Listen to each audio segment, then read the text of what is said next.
Olá, pessoal, uma ótima tarde para vocês. Que saudade! A gente com uma semana sem vida, uma saudade danada, né? Que bom estar aqui com vocês em mais essa transmissão. Vou já avisando, é a nossa última transmissão do ano, tá? Minha transmissão aqui no Pocketbook for You, conhecimento dos maiores autores e best-sellers compactados para encaixar no seu dia a dia. A gente faz a nossa última transmissão hoje, mas não acabou não, viu, meu bem? É isso mesmo, no dia 13 de janeiro a gente está de volta. Mas eu falo isso para você daqui a pouquinho, para você não se esquecer. A gente vai te avisando também nas nossas redes sociais, enfim, nós vamos avisando para vocês. Mas hoje a gente já está começando ali o clima de festa, semana que vem já é Natal, na próxima é Ano Novo. Então a gente vai dar uma paradinha para dar aquela respirada, mas a gente volta com força total. Mas não acabamos ainda, porque hoje nós vamos falar sobre um livro que me deu dor de cabeça. Vou te explicar o motivo pelo qual isso aconteceu hoje. O nome do livro é Rápido e Devagar. Por que Rápido e Devagar me deu dor de cabeça? Deixa eu te falar, sabe o Tico e Teco? A gente sempre brincou que tem o Tico e o Teco. Então, de acordo com esse livro, nós temos o Tico e o Teco. Um é o sistema 1, pode ser o Tico, que é mais rápido, e o 2, que é o sistema 2, que pode ser o Teco, que é mais devagar. Então, como é um livro que me fez pensar muito, você vai entender o motivo que eu tô falando isso pra você, que me fez pensar muito, pesquisar mais, a cabeça deu aquela tontura. E é sobre isso que nós vamos falar. Nós temos dois tipos de pensamento, duas mentes. O autor chama de dois eus. Eu até brinco, uma vez eu fui numa terapeuta, ela falou, Lili, você por ser muito emotiva, você deveria ter duas Lilis. Eu falei, rapaz, uma é bom, duas eu acho que eu não dou conta. Ela falou, sim, é importante você ter duas e conversar com ela, porque aí uma fala assim, vou descer correndo essa rua. Aí você pergunta pra outra, e aí, você acha que é normal? Tô de salto alto, descer correndo, um ladeirão, e aí você entra numa conversa. É uma indicação para a gente também começar a observar os nosso pensamento, nosso sistema rápido e o nosso sistema devagar. Tá? Então nós temos dois eus, o Tico e o Teco. Então nós vamos falar sobre isso hoje. Por que nós escolhemos esse livro? Olha só, é o primeiro mais vendido pela Amazon, olha que interessante, tá? A obra é ganhadora do prêmio de melhor livro pela Academia Nacional de Ciência dos Estados Unidos em 2012. É complexa? É complexa. Lili, você trouxe alguns exemplos para ficar mais prático? Além de eu ter trazido o material que o pessoal aqui da Voito faz, é incrível, né? Ajuda a gente a ter uma ideia, mas eu gosto sempre de pesquisar mais. E sabe uma coisa que eu gostei muito deste livro? É porque eu pude trazer, na minha cabeça, talvez por isso meu Tico e Teco ficaram assim meio maluquinhos hoje, eu pude trazer algumas coisas que são muito interessantes de outras teorias, de outras coisas que eu estudo. Por exemplo, programação neurolinguística, que fala da importância do nosso pensamento consciente e inconsciente. O eneagrama, que nos faz pensar como, nos faz pensar como pensamos em determinadas situações de acordo com o eneatipo que você é. A neurociência, a neuroeconomia. Então a gente vai falar um pouquinho de cada coisa e aquilo que eu sempre digo, né? A obra não é minha. Acho que é Voltaire, né, que diz isso, já falei isso pra vocês aqui, eu não sei a frase direito não, mas ele diz que o seguinte, daquele buquê, nada é dele, apenas um cordão que envolve todas as rosas para te entregar. Então, as rosas todas aqui não são minhas não, mas o cordão para trazer para você é meu. Então, bora lá que eu trago um pouquinho de cada coisa, um pouco da minha interpretação também. Eu sempre sou muito estimulada a trazer a minha interpretação para vocês, né? E esses dias eu tive um feedback muito interessante de um de vocês, né, que também me encontrou em uma outra palestra e disse, nossa Lili, traz tanta veracidade. Falei, porque eu não consigo dizer aquilo que eu não sinto ou não entendi. Então, quando eu não entendo, eu trago para outra realidade ou eu pesquiso até então, tá? Esse livro é indicado para quem, Lili? Para quem deseja conhecer e entender como sua mente funciona. Rapaz, o ambientezinho danado, tá? Desde 2016 eu venho trabalhando com a programação neurolinguística em mim, tá? Não é nos outros não. E trazendo essa nova concepção. O que é a programação neurolinguística? Reprogramar o cérebro para uma nova linguagem. É isso aqui, conhecer como a nossa mente funciona. Saber que nós temos gatilhos que são disparados a partir das memórias que nós vivemos, que cada um vê a vida a partir da realidade que tem, né? Então nós podemos viver na mesma cidade, no mesmo bairro, na mesma casa, mas a sua percepção de vida é uma, a minha percepção de vida é outra, né? Então esse livro também é para isso. E aí, é um ambiente danadinho? É. Mas eu vou muito com o que o autor fala. Se nós não pararmos para pensarmos acerca desse assunto, nós vivemos só no automático, que é no pensamento 1, onde a gente só vai acreditando nas nossas intuições, tá? Esse livro também é bom para vendedores e especialistas em marketing, tanto para ele saber o que ele está fazendo na mente das pessoas, tá? Tanto para ele poder se utilizar. Né? Tem várias técnicas aqui do livro que mostram que se eu ficar falando para vocês aqui laranja, laranja, laranja, laranja, laranja, laranja, laranja, laranja, laranja, qual é a fruta que você mais gosta? Rapidamente você responde laranja. Né? Tem até uma brincadeira, ema, como é o nome da clara do ovo, todo mundo fala gema. É mais ou menos isso que nós vamos trabalhar hoje. Estou vindo para o infantil, gente, né? Que é uma coisa que a gente brincou muito, mas há muitos testes cognitivos que mostram como a gente não presta atenção naquilo que está por trás do que está posto. E é mais ou menos o que o autor nos convida a fazer, tá? Vendedores especialistas em marketing, por exemplo, é aquele que coloca assim, eu acho muito engraçado quando isso acontece, nós já falamos sobre gatilhos aqui, mas quando eles colocam assim, aqui em Juiz de Fora, se você não é daqui, tem uma avenida chamada Deusdete Salgado, e nessa avenida tem um monte de revendedoras de carros e muitas autorizadas de veículos. E aí é engraçado que tem algumas com carros muito caros, a partir da minha realidade, tá, gente? Da minha perspectiva, da minha condição de vida, coloca assim, carro X de 200 mil por 181. Eu falo, gente do céu, agora que eu consigo comprar mesmo. Só que é o seguinte, 181 na minha cabeça tá barato porque ele já colocou que é 200. Mas se ele colocasse que o carro valia 10 e eu tô pagando 8, eu ia achar que eu tava ganhando também. Entende mais ou menos isso? A gente vai falar sobre isso também, tá? E quem deseja e quem quer aproveitar o máximo dos sistemas de pensamento, beneficiando-se em termos financeiros e pessoais. Ou seja, Lili, como é que eu posso refletir e pensar? Na semana passada, e aí eu quero fazer um convite para vocês também, quem quiser, eu tenho um programa gravado, tá? Diferentemente desse, onde eu falo sobre outras coisas, chama Comunicação Sem Rodeios, e eu fui trabalhar um pouco entrevistei uma pessoa que eu adoro sobre o Enneagrama, uma ferramenta de autoconhecimento incrível. E aí foi muito legal que essa ferramenta me ensinou muito o que o autor nos fala aqui, né? Esses benefícios em termos financeiros e pessoais. Porque o que acontece? Em um momento me disseram assim, você não é racional, você é só emocional. Ah, minha filha, falou isso, o meu cérebro começou a pensar só de forma emocional. Mas quando eu descobri que eu posso andar em vários pontos, que eu preciso conhecer para poder sentir também, que a ferramenta traz isso para mim, eu descobri, eu posso ser racional e eu posso ser emocional, desde que eu pare para pensar. Porque uma pessoa como eu, que tem esse impulso mais emocional, na hora que acontece alguma coisa, é 2 pés no peito. Por quê? Porque eu trago as minhas memórias, eu trago as minhas referências. Então, é a mesma coisa do gato escaldado tem medo de água fria? É mais ou menos isso que a PNL diz, que a gente vai trabalhar um pouco, tá? Olha, Lili, eu já vi esse livro, mas na parte da economia, sim, ele fala de economia, ele traz nessa área da economia, de como você comprar, de como você investir o seu dinheiro. Eu vou trazer um pouco de cada coisa. E aí eu sugiro que você compre o livro e que você leia o livro e tire suas próprias percepções. Mas como é nosso último encontro hoje, eu quero muito trabalhar com vocês no geral, né? Até para você ir pro final do ano aí, sentando e pensando nas compras que você vai fazer ou naquilo que você vai dizer lá no Natal em família. Porque às vezes a gente chega depois de um ano sem ver a família, e aí o nosso pensamento rápido, que é aquele que faz tudo muito ali na intuição, né? Que partiu, falei, a gente começar a pensar, será que eu devo falar isso mesmo? Para quando é isso? Por que isso? A gente se questionar um pouco mais. Quem é esse cara que escreveu este livro? O Daniel. É Kahneman, tá, gente? O Kahneman. Acho que é Kahneman, que pelo que eu li em todos os lugares eu ouvi, é assim que fala o nome dele, tá?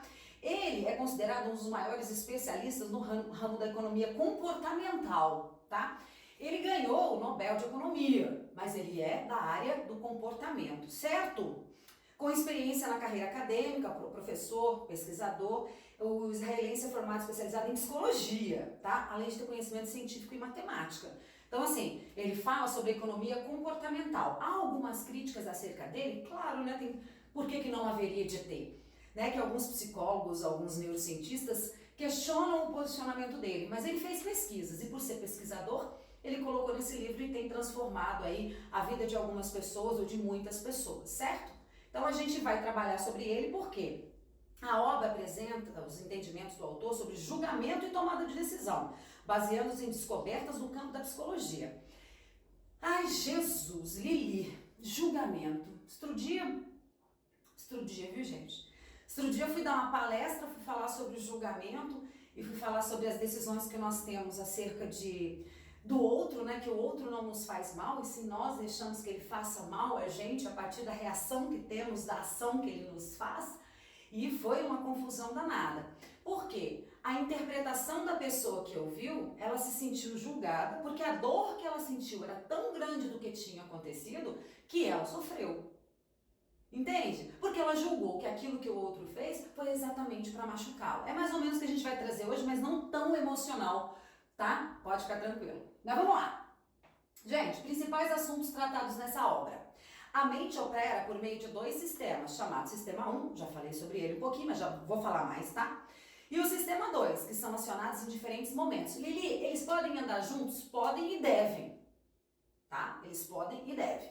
Exemplo, o Sistema 1 é aquele que eu viro rapidamente quando eu ouço um barulho. O Sistema 1 é aquele que eu dirijo, que me faz dirigir uma estrada tranquila. É aquele que faz você responder rapidamente aí, 2 mais 2, 4. Esse é o Sistema 1. O Sistema 2, se eu te perguntar, 12.000 vezes 550. Ó, aqui a carinha aqui, ó, já me fez pensar. Porque é o sistema que me faz pensar, raciocinar, vai buscar a lógica e não a intuição e o imediato. Eles podem andar junto? Podem. Por exemplo, dirigir, que já é do Sistema 1, né, que é normal, numa rua escura, numa estrada escura, chovendo num local desconhecido. Você já aciona o Sistema 2 porque você precisa de pouco mais de atenção, de muito mais raciocínio. Gente, se não estiver fazendo sentido, se vocês quiserem contribuir comigo, é só mandar em todas as nossas redes que estamos ao vivo, mande o que você já leu sobre, mande o que você acha sobre, porque para mim aqui não tem obra completa, principalmente nas coisas que eu trago para vocês aqui, fechou? Ó, o Sistema 1, como eu disse, é automático, enquanto o Sistema 2 é controlado e analítico. É automático. Eu falo muito nas minhas palestras sobre programação neurolinguística que esse automático é mais ou menos assim: alguém na rua tal, na loja tal, me tratou mal. Pronto, eu passo naquela rua, passo perto daquela loja, aquilo já automaticamente já vem na minha cabeça: ih, fulano me tratou mal. Às vezes isso acontece muito com a gente quando a gente pensa assim: uma pessoa alta, magra é saudável. Então tudo que a gente vir acerca disso, automaticamente a gente fala: fulano é saudável. Faz sentido? E o analítico é aquele que pensa mais, senta mais, demora para responder. Vamos continuar. O Sistema 1 funciona como uma espécie de gatilho para o Sistema 2 e recorre a ele quando funciona com dificuldade. Então o Sistema 1, ele pensa, gatilho é o 2, mas ele precisa do 2 quando ele está com dificuldade, igual a gente responder 12.000 vezes 500 e lá vai cacetada. Tá? Então, um pensa ali e ele vai lá e recorre. Opa, tá difícil, é melhor parar. No livro ele fala o seguinte: se andar para você é comum, você tá fazendo sua caminhada. Tan, tan, tan, tan, tan, tan. Aí você aperta teu passo. Tan, tan, tan, tan, tan, tan. Você tá fazendo mais rápido aquilo que você faz de forma natural, que é no pensamento devagar, mas você acelera. Se você começar a fazer uma conta aritmética aí na sua cabeça mais pesada, automaticamente você para de andar rápido e você começa a andar um pouco mais devagar para você pensar, porque você precisa de mais raciocínio, de mais atenção. Por isso que há pessoas que dizem que dependendo do tipo de atividade cerebral que você está fazendo, você fica muito mais cansado do que se você fizer atividades físicas que são rotineiras e comuns no seu dia a dia. Gente, preciso disso. Faz sentido para vocês o que eu estou dizendo? Né? Não eu quem está dizendo, é o autor, mas que eu trago para vocês aqui. Continue participando conosco. Ó, nossas conclusões são influenciadas pelo efeito de ancoragem. Quando há apresentação de um dado, mesmo ele não sendo informativo, falei da ancoragem. Então, por exemplo, se eu falar assim para vocês: eu tenho uma altura de 1 metro, não mais que 1,70 m. Qual a altura que eu tenho? Automaticamente vocês vão responder até 1,70 m. Você falar que eu tenho 1,69 m, você vai 1,50 m. Você nunca vai colocar que eu tenho 2. Uma árvore. Qual é uma árvore? Essa árvore é a maior árvore do mundo. Ela tem 360, não, é maior que 250. Então você só vai para 250, mesmo que eu disser para você que ela tem 251. Entende? Porque eu ancorei você. É a história de eu ficar falando o preço. Por exemplo, se você não está pesquisando acerca de uma câmera fotográfica, se eu falar para você que tem uma bagatela de uma câmera por 5 mil reais, que ela estava custando 10 e agora custa 5, você já está ancorado no fato de que 10 era o mais caro e 5 é o mais barato. Mas se você começar a pesquisar, você vai ver que a preços muito maiores. Mais ou menos acontece, os especialistas de marketing usam essa ancoragem, quando eles mandam para você, gente, oportunidade única para você fazer um curso ou para você fazer aquele outro curso. Eles ancoram no valor. Custava 50 mil, hoje custa 10 mil, e aí você ancora no valor maior para o menor. E isso acontece na vida. A programação neurolinguística traz a ancoragem também para a gente ancorar em coisas boas. Então, por exemplo, tô precisando ficar feliz, coloco uma música e aquela música me ancora e as âncoras vão sendo disparadas. Se o dia que eu estiver um pouco mais triste, eu ponho aquela música, automaticamente dispara no meu cérebro uma sensação de felicidade. A programação neurolinguística também diz que nós ficamos ancorados em coisas que também não são interessantes. Não é o caso aqui, mas por exemplo, como eu disse, gato escaldado tem medo de água fria. Né? Então, outra coisa que ele fala de ancoragem é que, por exemplo, se você ficar ouvindo muito sobre violência, você vai ficar com mais medo. Uma pesquisa feita no Rio de Janeiro, na época das Olimpíadas, em que todos o exército estava na rua, os números de violência no Rio não caíram, mas a sensação de segurança aumentou nas pessoas só porque tinha um exército na rua. Entende mais ou menos? Vamos lá. Continuando. 2 sistemas de julgamento e escolha. Sistema 1, monitora tudo o que ocorre, né? Dentro e fora da mente, ok? Sendo que a sua operação é rápida e automática, ocorre com pouco esforço e sem que haja percepção do controle voluntário. Não é pouco esforço, gente, aquilo que eu falei para vocês.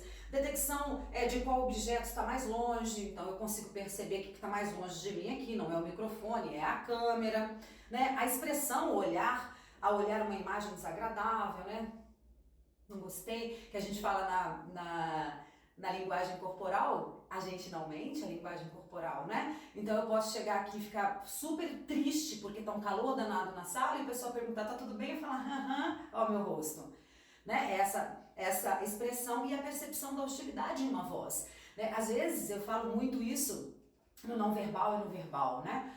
A voz, as nuances da voz são responsáveis, juntamente com a postura, por 93% da nossa comunicação. E muitas vezes nós utilizamos dos 7% como bom dia, senhora, e aí quando o jeito que a gente fala é bom dia, senhora. Quer dizer, ó a hostilidade, ó a falta ou então fala bom dia. Dá para você perceber na nuance. Isso acontece com o sistema 1. O 2, perguntas que sua mente busca responder e procura soluções, construindo assim pensamentos ordenados. Portanto, sua operação está associada à experiência, escolha e concentração. Concentração, Liliane, para entender esse livro, concentração. E aí Ernesto hoje acordou com a pá virada. Ernesto queria passear. Ernesto estava latindo até pra raquete que matava pernilongo. E eu ficava, meu Deus, eu preciso concentrar. O 1 falando pro 2, ou cada esse cachorro e leva ele pra passear. Tô dando um exemplo de hoje, tá? Na concentração. Concentração na voz em um lugar barulhento, ou seja, eu tentando concentrar, eu buscando, na verdade, a concentração para elucidar algumas dúvidas que eu tinha acerca do livro hoje. Ernesto latindo desesperadamente, o moço varrendo lá fora, a furadeira que o cachorro odeia, enfim, então eu tive que buscar uma concentração maior, procurar por pessoas específicas numa multidão. Eu estou com uma blusa vermelha e um boné azul, né? E você fica ali, então você precisa de mais concentração, identificação de um som com a ajuda da memória. Então isso acontece muito quando a gente vai fazer algum tipo de teste, algo do gênero, né? Que coloca que som é esse, que música é essa. Então a gente também precisa parar um pouco para pensar. E autopoliciamento do seu comportamento, ou seja, eu posso ou devo falar isso aqui ou agora, ou me comportar desta forma neste ambiente? Né? Você olhar como você se comporta e você também observar que em determinados momentos o seu sistema 1 ele é muito mais rápido. Então a gente tem que tomar cuidado por conta dos resultados que a gente vai ter se a gente não também chamar o sistema 2. Então, muitas vezes no seu ambiente de trabalho, por conta de algumas questões, você acredita que você é o sincericídio, né? Você tem que usar o sincericídio. Mas é importante você se questionar e fazer uma análise e perguntar por quê, devo, não devo. São alguns questionamentos interessantes, tá? Essa estratégia de substituição é muito interessante. Ele fala sobre uma abordagem heurística. Uma abordagem heurística consiste em uma estratégia de substituição para resolver problemas difíceis. Lá vai Dona Liliane pesquisar esse tal desse heurística. Esse heurística é usado em vários pontos, tá? Eu vi até no Design Think, que a gente já falou aqui. Por quê? Porque é você pegar uma situação e ir eliminando algumas coisas para uma situação mais fácil, parar de focar no dificção e vir reduzindo, afunilando. Neste caso aqui, ele sugere o seguinte, uma estratégia muito interessante que eu achei, que é assim, ó. O quanto você está feliz em sua vida atualmente? Caraca! Você pode usar o seu 1 para responder assim, de 0 a 10, 2. Porque você traz aqui, ó, felicidade no trabalho, no namoro, no dinheiro, final de ano, 2019, não sei o que eu vou fazer em 2020. Mas aí ele fala assim, vou fazer uma pergunta que a gente diminua isso, pra gente não viajar demais, tá? E a repetição é muito importante, eu vou falar sobre isso também. Aí ele faz a pergunta heurística, qual é meu humor nesse exato momento? Tá vendo como a gente pode trocar a estratégia, substituir para o nosso cérebro funcionar melhor? Em vez de ser tão abrangente, porque naquele momento o sistema 1 ele pode responder, tô triste. Pô, mas quanto você está feliz na sua vida atualmente? Estou triste porque eu já cheguei no trabalho, meu chefe me xingou, não vou ter folga no Natal e não vou ter folga no Réveillon. Então, para você, a sua vida não vale nada. Por quê? Porque você está ancorando em coisas que estão acontecendo agora. Mas se você perguntar neste momento, qual é o meu humor? Nesse exato momento, estou triste, estou mal-humorado porque meu chefe não vai me dar folga. Tarará, tarará, tarará. Lembre-se, transformar uma pergunta-alvo em heurística, tá, gente? Desculpa. Fornece resolução ao questionamento. Então, você pegar essa pergunta-alvo e colocar ela numa pergunta onde vai resolver os seus problemas difíceis, por exemplo, Lili, como que a PNL fala com relação a emagrecer? A PNL, ela não fala assim, preciso emagrecer 20 quilos. Para a programação neurolinguística, isso é a gente dar um valor muito alto. A PNL sugere que a gente vai descendo, talvez possa ser também, eu nunca ouvi na PNL, mas pode ser uma abordagem heurística, você perguntar quanto eu consigo eliminar por mês? Se eu eliminar 500 gramas por mês, quanto você começar a diminuir? O problema desse tamanho, ele fica deste tamanhozinho, tá? Cabe ao sistema 1 gerar a resposta e ao sistema 2 a solução. Então, 1 vai dizer, tô mal-humorado, o 2 responde, mas por que você tá mal-humorado? Porque meu chefe não vai me dar folga no Natal. Só que você combinou, e aí você acha que tá todo mundo falando de férias, folga, fica num grupo de amigos, você vai trabalhar, vamos fazer um teste, você vai trabalhar Natal e Réveillon. E os seus amigos vão tirar férias, a empresa vai fechar. E eles começam a falar, vai ficar de folga aqui, não sei o que, pim, pim, pim, pom, pom, pom. Rapaz, aquilo na sua cabeça vai te ancorando e o contrário é o que está acontecendo com você. E aí seu mau humor, lógico, vai ficar maior, tá? Tô trazendo um pouco de PNL para vocês. Vamos ancorar aqui, ó, de novo falando da ancoragem. O que é ancoragem? Mostra que os julgamentos de uma pessoa são influenciados pela apresentação de um número.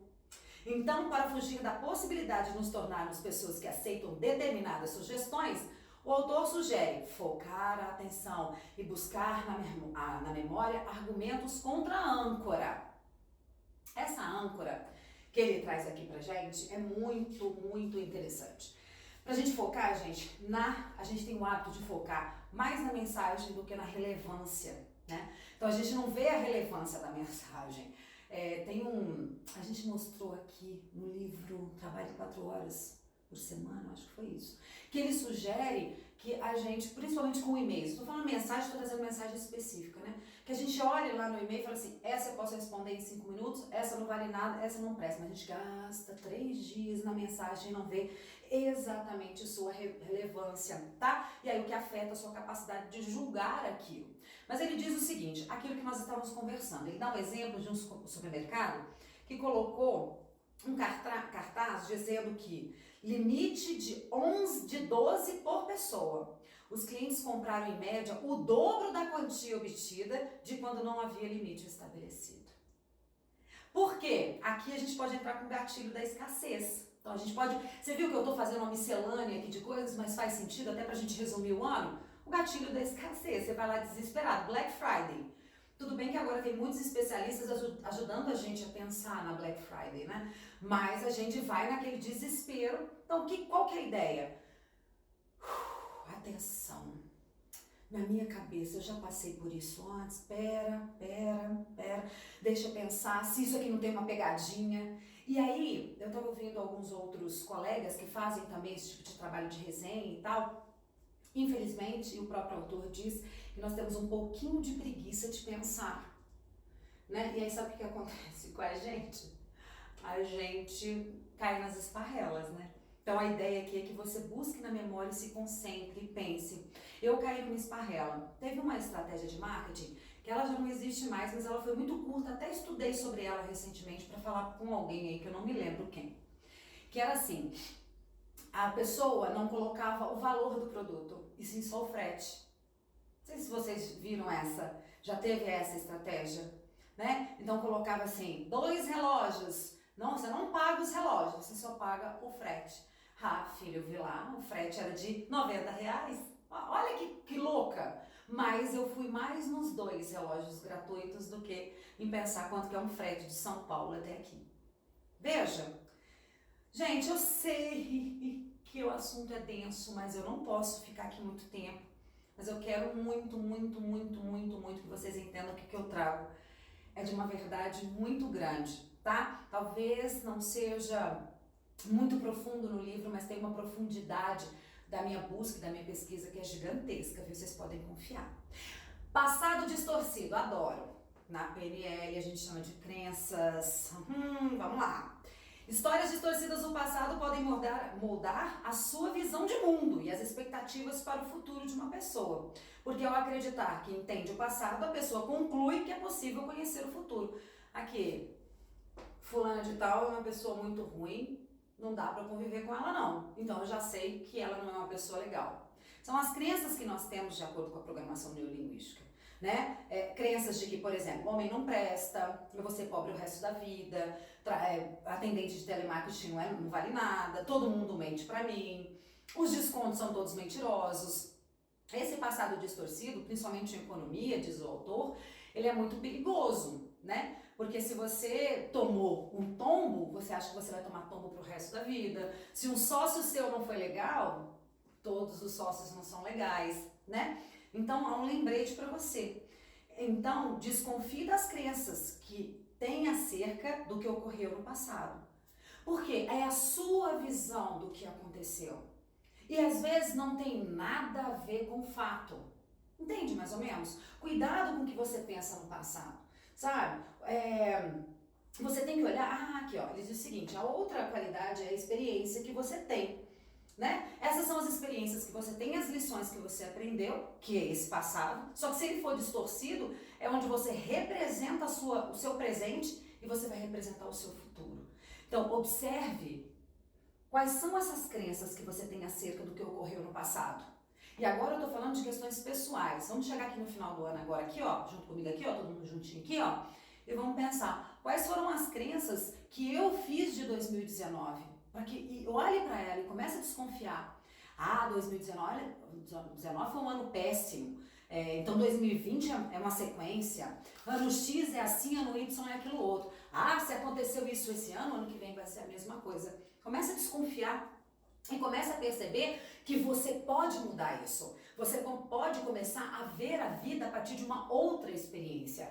O livro ele fala para você tomar cuidado, por exemplo, com o que você ouve nas mídias, o que você assiste. Se você começa a assistir coisa ruim, você vibra nessa coisa ruim.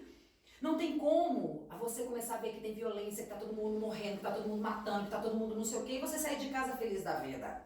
Perceba, por exemplo, a minha avó ela só ouve coisa ruim lá em São Paulo, naqueles programas que são assim, torce que sai sangue. Não estou criticando os programas, é o que a mídia mostra. E ela vive desesperada, ela acha que morreu fulano na esquina, enfim. É outra dica que ele dá para você. O que você põe na sua mente, o que você traz para sua mente, pode ser esse passado distorcido, pode trazer coisas, essas crenças distorcidas, pode ser coisas interessantes que vão fazer você ver o mundo diferente e também pode fazer com que você faça com que o seu sistema 2 atue um pouco mais, principalmente quando você acredita que você sabe de tudo, né? Porque o sistema 1 é aquele que diz o seguinte: o que eu tô vendo é fato. E muitas vezes não é, né? Você já fez algumas pegadinhas que não é. Mas deixa eu continuar, que é essa aqui, ó, ilusão cognitiva. Uma máquina de tirar conclusões precipitadas. Isso acontece muito nas nossas vidas, né?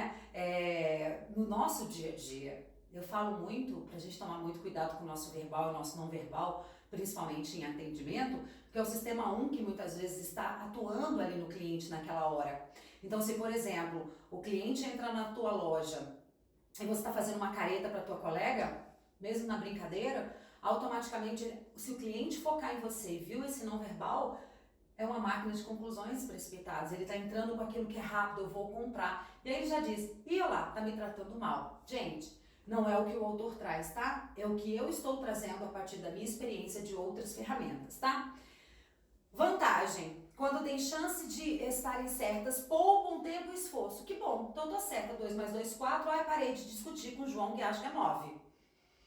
Se as consequências de um erro eventual não forem muito significativos. Então, por exemplo, eu tenho certeza que se eu descer a Deus Dete Salgado aqui em Juiz de Fora, eu vou chegar no Paineiras.